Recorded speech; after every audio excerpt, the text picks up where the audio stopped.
Hello and welcome to Wilson Center Now, a production of the Woodrow Wilson International Center for Scholars. I'm John Molesky. My guest today is Andrei Kozyrev, who served as Russia's foreign minister from 1991 to 1996, then won a seat in the Russian parliament before retiring from political life, becoming a businessman and moving to the United States.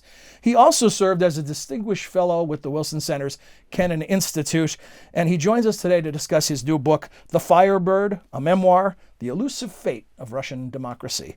Welcome. Thank you very much for joining us, and welcome back to the center. It's my pleasure. So let me ask you this. I was reading the book, and I'm thinking, how long ago did you have a notion in your head that, boy, this will make a great book someday? From the very beginning, actually. In real time? Yeah, because people were coming to me, like journalists and others, telling me, you have to take notes and have a diary and so on. But at that chaotic time, as you can read in the book, it was impossible. But I made some, like one word or something to prompt your memory. To remember, to prompt my memory. So after that, I kind of tried to put it on paper every now and then, and it was a heap of kind of chaotic things. Mm-hmm. But then the Wilson Center actually urged me to try to put it in a concise way and in a consistent way. So hopefully I succeeded in that with their help. So that's absolutely a fantastic institution. Absolutely succeeded. You mentioned you talk about a trip as a young man to New York City, and how that was impressed your worldview. Could you tell us what you saw and how it changed your worldview? I grew up as a young communist in the communist family and indoctrinated, of course, like everybody else almost. And I went first to 75, could you believe it, to New York for the General Assembly of the UN as a young diplomat. And I looked around in fascination, and first discovery was kind of material, that what we were taught and what we were made to believe, that in America like 5 to 10% millionaires and billionaires are going, along the streets in luxury cars, and the rest of the population are either homeless or near homeless. Then I discovered that the proportion is the reverse, that 80% of the population is as well off as could not be dreamed even by the Soviet people at that time. Mm-hmm. So it was evident to me that socialism didn't deliver economically. And my second blow to my ideology was when I bought a book in Barnes & Noble, actually, and it was Dr. Zhivago, which was forbidden in Russia, banned in Russia. So I read this book, and my question was, what's so... Why was it banned? Yeah, what's so anti-Soviet, that nothing. And then I realized, but it took some time, some mental work. I realized that the guy there, the main protagonist, he's just apolitical. He's not political. So that was his crime, that he was not member of the Communist Party. They would rather have a hero like member of the Communist Party. It's not number one, of course. But even if it is an enemy, then it should be portrayed as awful, Mm-hmm. But being like independent-minded, that's the worst for the Soviet totalitarian system. And when I realized that was the end of it. Because did you share your independent thinking with family and friends, and if so, or did you keep it to yourself? Mostly kept to myself. Some very, very close friends, yes. But at that time, did they caution you to be careful, or did they encourage you? I mean, everybody knew the rules. It was more like kitchen talk, and with the radio put loudly, Yes. because it's Soviet Union. So the Firebird, the mythical beast. Tell us about the title of the book, why you selected it, and the relevance to it in Russian society. Well, the Firebird is the famous character in Russian fables. There are many variations of the same thing, but basically it's a bird like fire or gold. The Egyptian phoenix, similar to that? Similar, probably, yes, but it's like peacock rather. Uh-huh. And yes, it's one mode of that is the phoenix, and it stands the definition, but mostly it's like a symbol of something very difficult to catch, to attend, like a dream. But if you catch even a feather, then it will be a tremendous success and tremendous well-being, not only for you, but everyone around. So people kind of are chasing this Firebird for centuries in Russian mythology or in Russian fable. And I thought that pursuing a democracy like we tried at that time, and I'm still hopeful, so that's like trying to catch the Firebird. It's extremely difficult, but it's worth the effort. I want to ask you about being a witness to history and these extraordinary moments that you were involved in. I just saw an interview with Paul McCartney. I'll compare you to the Beatles, and McCartney talked about the fact that when he is, this famous Paul McCartney, it's almost an out of body experience. Mm-hmm. That inside he's still the young boy from Liverpool, and you describe yourself in the book as a young Soviet boy. Yep. And that he says when he has these encounters where he's treated like some demigod, it's almost out of body and not real. That he's only that person a couple hours a day or a week. And that the rest of the time he's himself. I'm wondering, when you were going through these seismic events in the course of world history and the nation's history, what was it like for you on that human level? Yeah. I cannot say that I am still that Soviet boy. I am rather that anti-Soviet boy. But yeah, I am still the same. I feel like I am 25. Could you believe it? Physically and mentally. So I mean, thanks God so far. So yeah, I mean, I am still the same. So when you're making the phone call to the United States to tell them about the deal that essentially is the end of the Soviet Union as we knew it, are you aware of the gravity of the moment, or are you just doing your job in the moment? No, of course I was. I mean, we were quite aware. It was our fatherland, the Soviet Union. It was quite a dramatic event. It was not easy, Scary moment, chaotic. Chaotic, scary, challenging. It was kind of forced on us by history itself. When we only kind of did it finally, when we realized that the alternative to that would be total chaos and probably civil war all over the former Soviet Union, which would not be a joke, with a nuclear superpower and a lot of peaceful uses of nuclear weapons and chemical industry and all that. So destabilization there would be probably the end of the world literally. So yes. we were quite aware of those things. And was it also a time of great hope? I mean, given how your political views were evolving over time, this might have seemed like the moment where the history or the future you envisioned could actually happen. It definitely seemed like a moment, and I still believe that it was a moment. It was a chance. Nobody knew what would be the outcome, whether we would be able to succeed or not. But when I realized that there is public mood, that there is popular support for this kind of ideas, to try to change the former system, to democracy, like American type democracy. I mean, of course, An open system we versus will, the closed we system. will continue to speak Russian and everything, but Sure.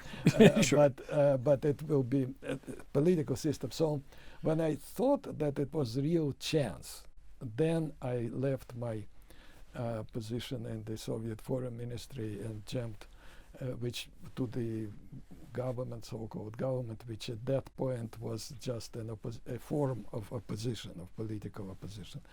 So it was a chance. And you ran for office when you left. Absolutely, Yes. yes. And won. Won, yes.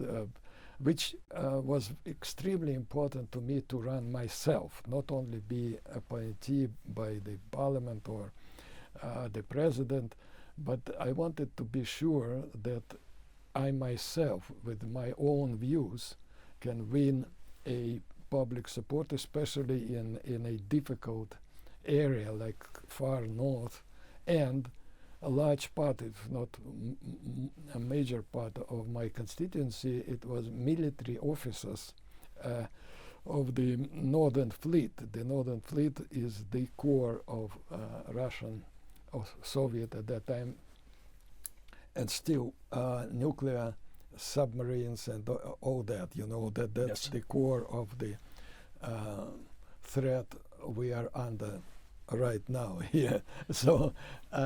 The empire did not disarm. Yeah, and Yes. it was very important to me that they voted for my pro-Western views. That was one of the problems, that we were not able to explain enough. When I was campaigning, I was daily meeting with those people, with big rallies and everything, but on a national level, we did, the group, we did poor job explaining and persuading people. So that was one of the reasons we failed altogether. I won there, but we failed. Yeah, but it's an ongoing story, as you suggest. It's not, maybe not the end. not the end. But you know, there are echoes of a more recent history of the Arab Spring, which created all of this excitement that potentially this democratic wave would sweep across the Middle East. And there's a similar parallel here, where it didn't quite happen that way. Yeah. So what went wrong? You didn't I tell the story, but what about, I see when I think of that, my question is really, it wasn't just a failure from within. There are critics of the United States and the Western allies that they didn't do a good job of interacting with the new Russia and constructively encouraging the kind of changes that you desired. Well, that's exaggerated criticism. In fact, America was very supportive in various ways. But our wish list or need list was, as long and as large as could be. We were probably something like intrusive and well organized effort like Marshall Plan. That could have been a game changer. Yes. But so the West, especially the United States, were helpful, but not enough. But I can't tell you that there could be enough. I mean, it's up to us. It's up to Russian people, and it was our failure. It was our effort in the first place, supported by people, and then it was the failure of the reformers, so to say. And that's what I try to communicate, that there is no place for the blame game, that it's the West, that that's America. No, that's our job. We have to do it. If America helps, as much as America helps or the West helps, thank you very much. It's very important. It could be more from our point of view. But anyway, that's the job to do for Russian people, Russian leadership, and I try to communicate very directly mistakes we made, why we failed, and I hope that it will help our followers sooner or later to learn a little bit from them. You just used the word leadership, and I wonder what are your biggest lessons about having seen leaders up close in these amazing moments. So, there's the old conundrum: does history make the person, or does the person make history? So, in the cases like this, what Gorbachev did, what Yeltsin did, what other players did on the world stage, what did you learn about how important the role of the individual is, or is it just a larger wave and they're just bouncing through the surf like everyone else? No, I think it's both ways. If there is no wave, as you put it, you cannot sail, definitely. But if there is a wave, like there was a wave in the early 90s, you better be a good sailor.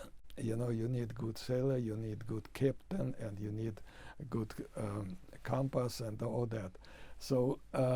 It depends on both equally. Probably at certain point the personality plays a crucial role, because that wave might be lost, or might by wrong kind of navigation you might turn it into a tsunami which will hit your ship and all that.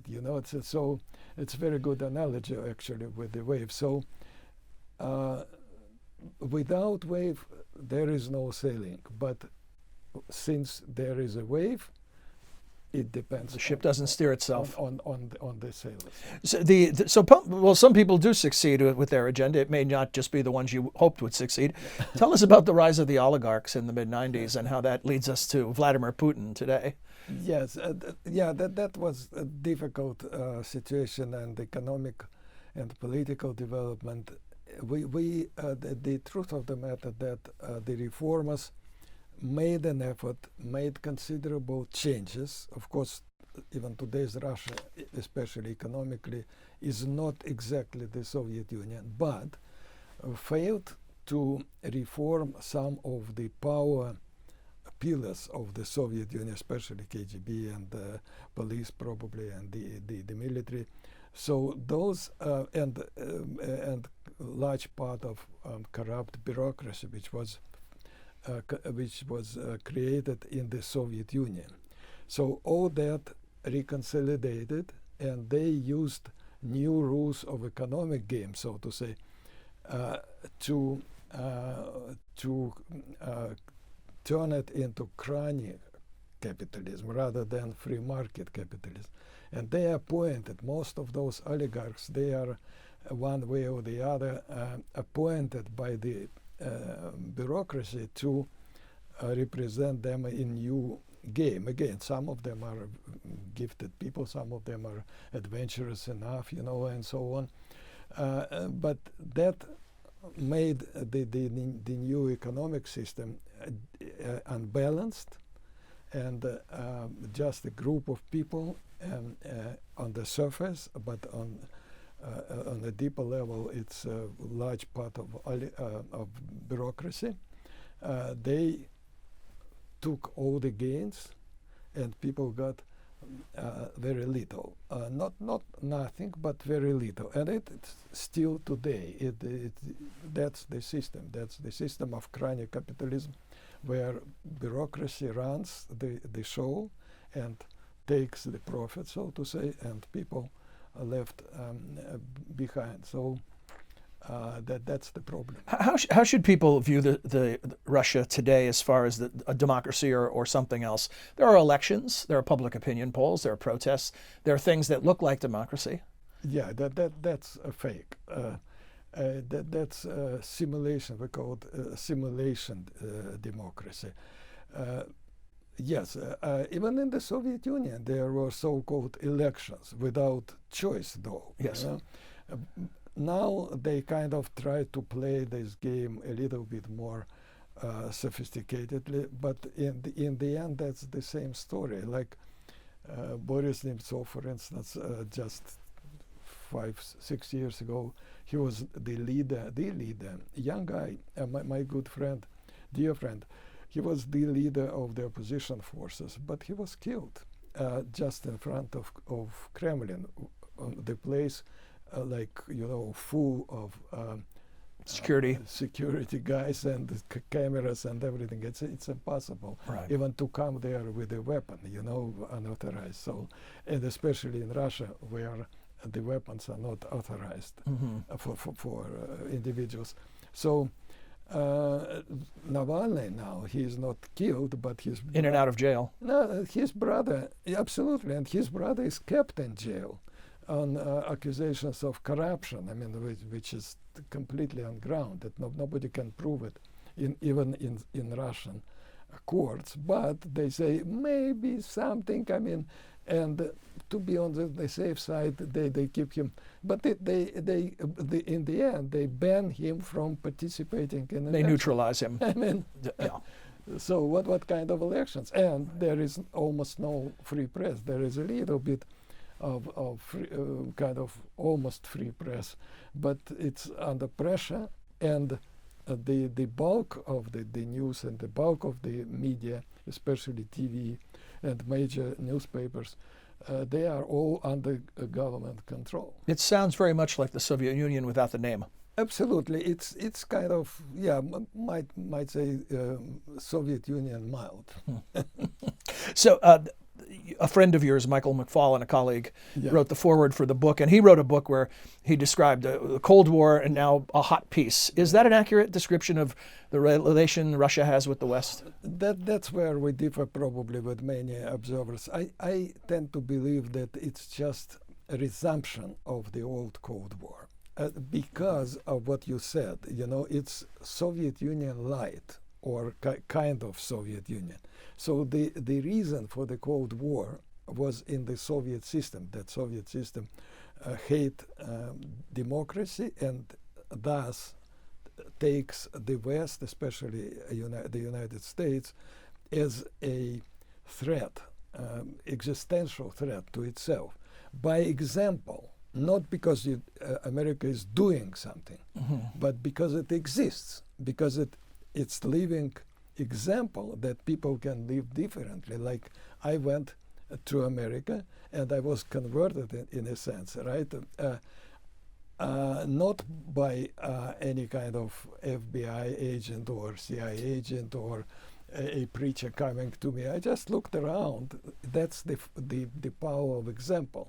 You look around and you say, "Oh Jesus, why can't we do that?" Where reality meets experience, or where the story meets the reality. Absolutely. Yeah. So that's why they were anti-American all the time. That was the root of the Cold War, and that's the same story today. So to my mind, it's just resumption of the Cold War. And look around. I mean, who was a Russian client in the Middle East in the Soviet time? Syria. Father Assad. Now it's son Assad. Despite his atrocities and despite everything, they continue to support him. Cuba, they continue to support Cuba. North Korea, they continue. It is amazing that as much that changes on the surface, underneath it remains the same. But same clients even, Yeah. That's amazing. So then that leads to my final thought is, so how do you remain an optimist? Because I saw Russian people standing against tanks around so-called White House there in Moscow. That was the place, the building, it is actually white. It was white. Where we were sitting like a opposition government or something. They sent tanks, and we were doomed there. I mean, no way to stand against even a bunch of special KGB special forces, not to speak of tanks. But Russian people came, and that happened once, it will happen again. Well, thank you for joining us. The book is fantastic. I'd recommend to our viewers The Firebird, a memoir. If you care anything about contemporary history, this is a man who's had a ringside seat to one of the most seismic events in modern times. Andrei Kozyrev, thank you very much for joining us, and congratulations on the book. Thank you. It's my pleasure. Thank you so much.